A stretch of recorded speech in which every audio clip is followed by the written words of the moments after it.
I think it's important that we build on where we are now. I mean, this is not practical in terms of policy, but it's practical in terms of how we work, I think. Because it seems to me that what people have said about the bedroom tax being part of, but certainly only part of, a much bigger agenda around so-called welfare reform is really important. And I think it's fantastic that we've moved from a situation where there's, you know, 2 or 3 anti-cuts, or 3 anti-cuts groups really active in Edinburgh to, you know, a much wider number of groups. And one of the things we need to do is not to impose our ideas on other people. I think what the person from the other side of the room said about what a coordinating group would look like is really important. We need to maximise what we learn along the way, because actually, you know, the scale of this is really important. If we're going to break this Tory government on this, it needs many, many more groups than we've currently got.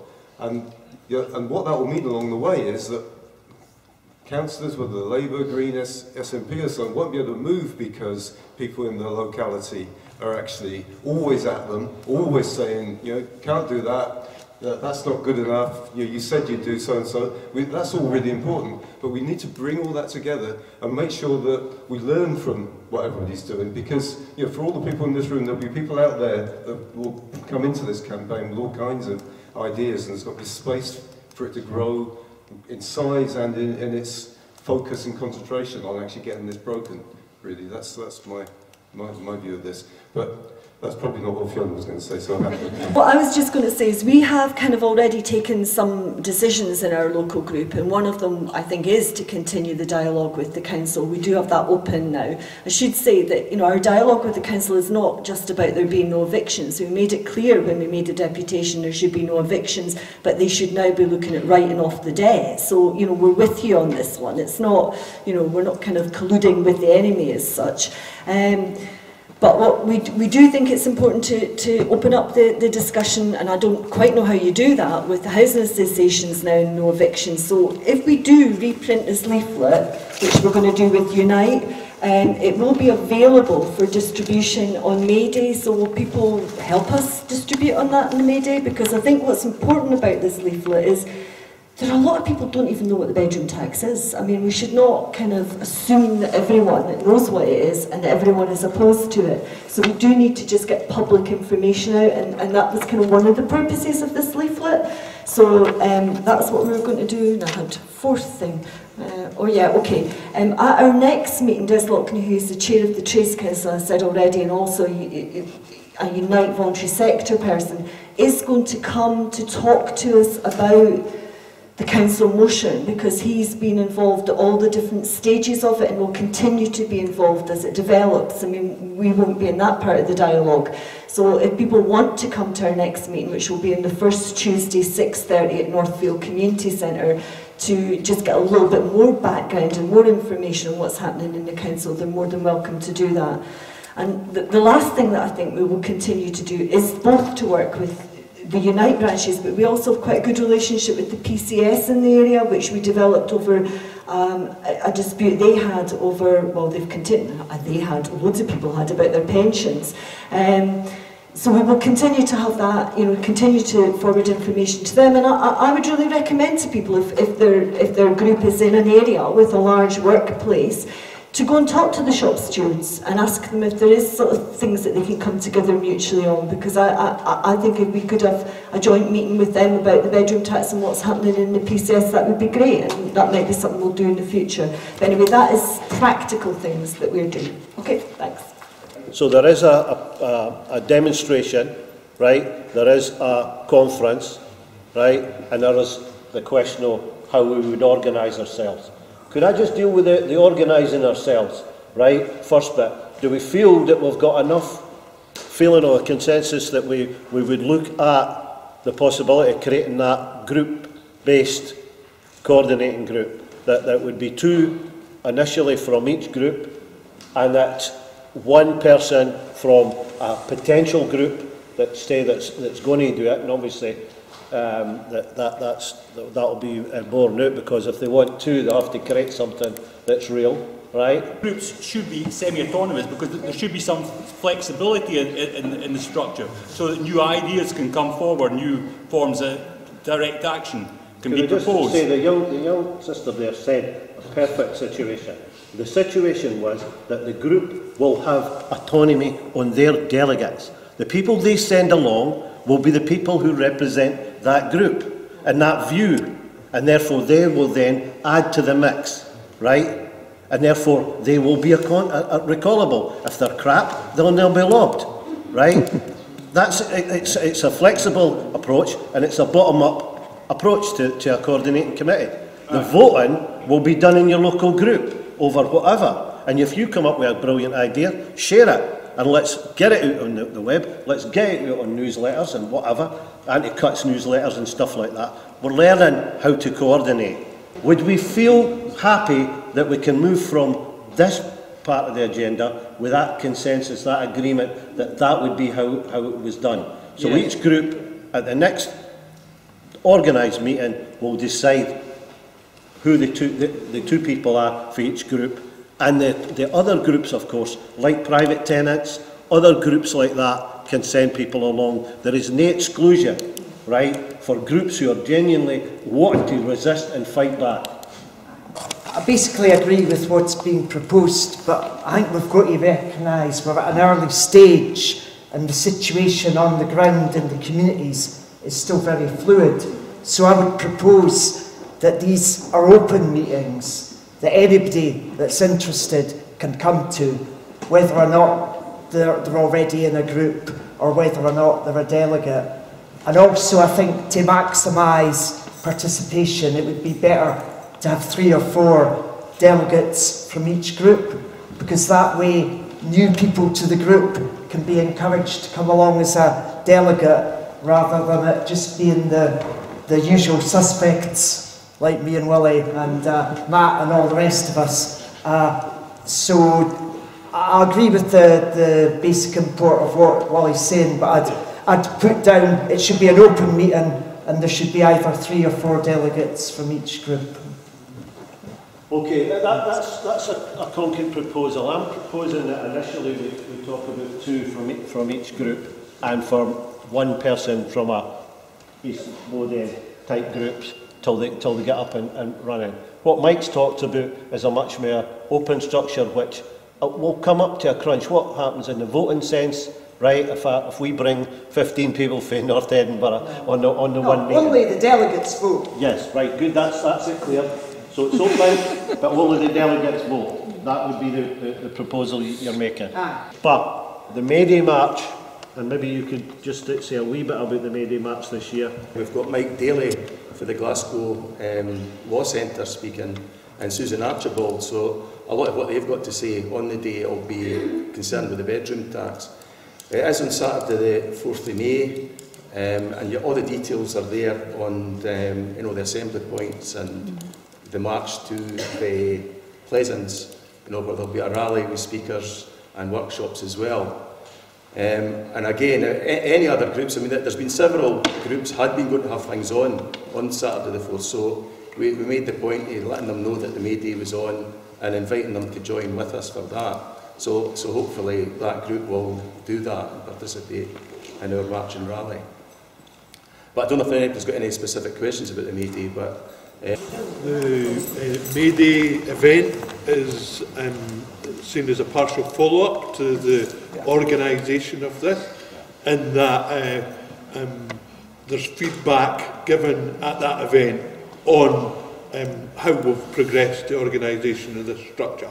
Just for the May Day demonstration, would it not be helpful to have a leaflet bringing them up to date of what's happened today, and possibly having a date on that leaflet of your next open meeting? Yeah. Is there a workshop at the May Day specifically on the bedroom tax? No. Maybe there should be. We'll talk to them then, Mike, and maybe you can conduct one. That's the problem. Make a suggestion. Yeah. Right. Are we happy with it? We're going to build the May Day. That's going to be the main focus for all the groups, and really build it lively and whatever. On the question of the bedroom tax, the conference, on Saturday the 27th. The coordinators of this, the organisers, are saying that each group can send people along, right? Again, the question of autonomy, different groups can take their positions, send 1, 2, 3, 5, a dozen, whatever. Do we feel as a body here today that we are looking at sending a delegation to it? As well. I think given that we don't really have an all Edinburgh body yet, we've only kind of just met up here and sort of just agreed that we will form something, and we don't have this coordinating committee or whatever it's called, or the delegates to that or anything. I think it'd be better if the individual groups decided if they were going to send people along, because I don't think this group could represent all those other groups when they don't even know that we're doing that yet, and we haven't talked about this at greater length before, so I think we'd want to do that, and that would be, in the future we can send stuff from in, but that would make sense. But I think for this one there's not really time for us to do it on that basis.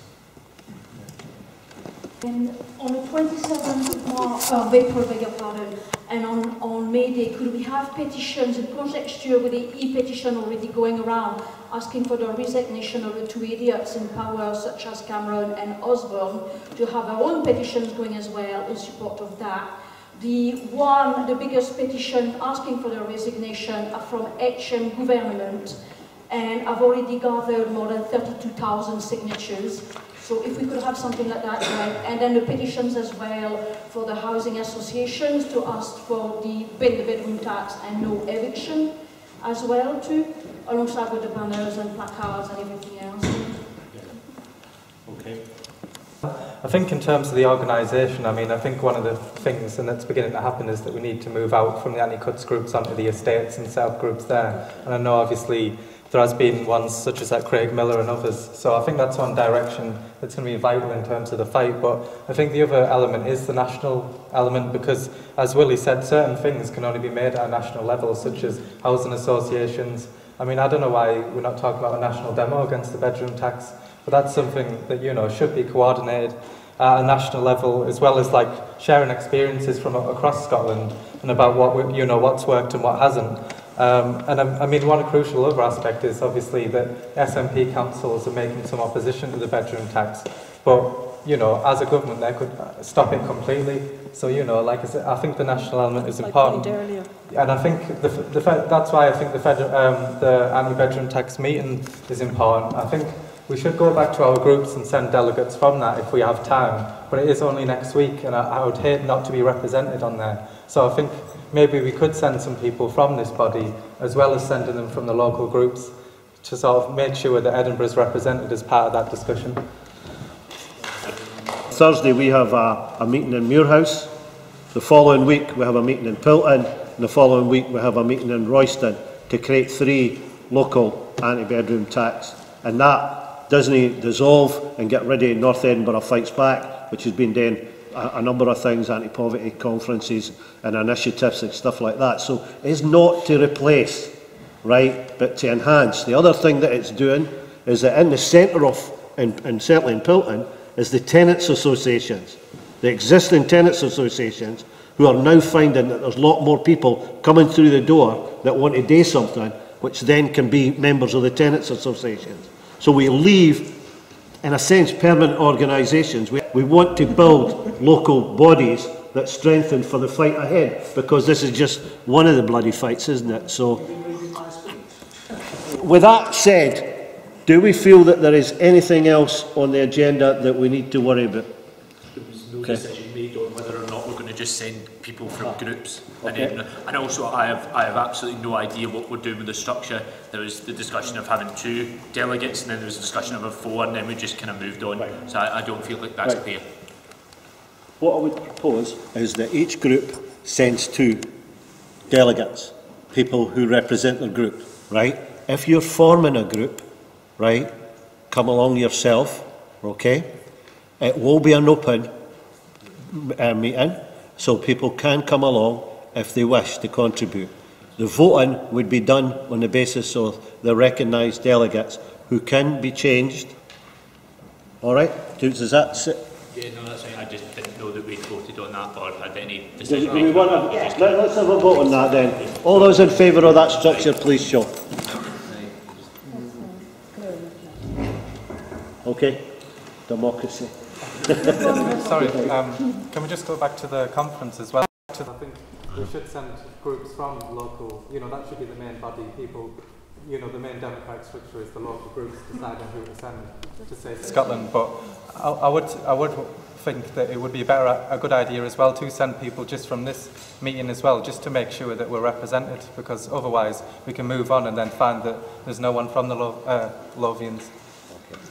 Could I suggest then, with that in mind, that maybe as an interim, and there's no way a permanent group, right, till such things are sorted out in the mishmash, that we look for 4 people to represent, that maybe 4 people could go through to represent this meeting, but only some of the ideas and add only in terms of what was discussed today, should be the delegates' remit to talk about as well. I came here today to invite people to come along to the conference on Saturday, and the conference is calling on people who are involved in or interested in getting organised around fighting back against the bedroom tax. And it's about people who are interested in linking up more broadly to try to plant seeds to make a Scotland-wide organisation in a similar way that we did around the poll tax, and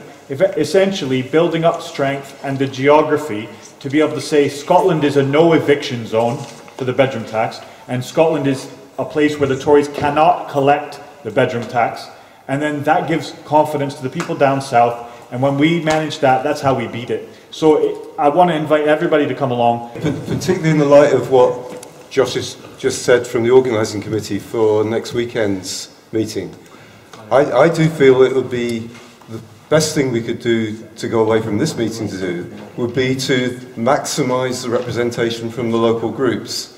In some respects, it seems to me simply saying we can send 4 from here. Well, yes, 4 people can go from here. There's not a problem with with what Josh has said. But actually, much more important, I think, that the nationwide meeting actually represents what's going on the ground. And I would argue that the last proposal about sending 4 people from this meeting was kind of trying to fix a problem that doesn't exist, actually. I don't think there is a problem with getting people to go from the local groups. And there isn't also a problem that if somebody can't get a meeting in their local group in the next few days, there's nothing stopping them going anyway. So I think the last resolution was kind of unnecessary, really. Okay. Are we happy with that? All right. There's the two views. One that we send people from this body, representing this body. I made a suggestion of 4. Please don't add 6 or whatever at the moment, because we have to find out what people are feeling. And also Pete's view, which is to encourage, and anybody else can go along as well for the local group. So they're the two proposals. Okay? Yeah, it's not either or though. Well, somebody's called for a vote. I'm so saying for 4. are you calling for a non-vote? Are you calling for there is a consensus? Yeah, it's not either or, that's what I'm saying. It's like I'm calling for 4 from here, and we push as much as we can to get the local groups to send people as well. Well, actually, Pete was arguing, I think, against the 4, right? Yeah, so I think we've got two votes, right? So. It's a question of voting rights on the day, maximising the turnout, but the 4 would have voting rights. Is that what the issue is? Yeah. So that's why it's not an either or. We want to get as many people along. It's just a question of who can vote on the day, and it would be 4 from this group rather than 50 from this group. It's next Saturday. You're going to have to vote for the 4 delegates who are going from here today. Yeah. What's that? If that's achieved, then that's the next step. Right? Joining up the dots. Right? So, all those at the end of the day, we can actually beat this. The Tories are weak, and Scotland is not a place for Tories. We can beat this policy, and it will give confidence to ordinary working class people to go forward and to get rid of the entire welfare benefits reform, because that is an attack on poor people, and we can win this.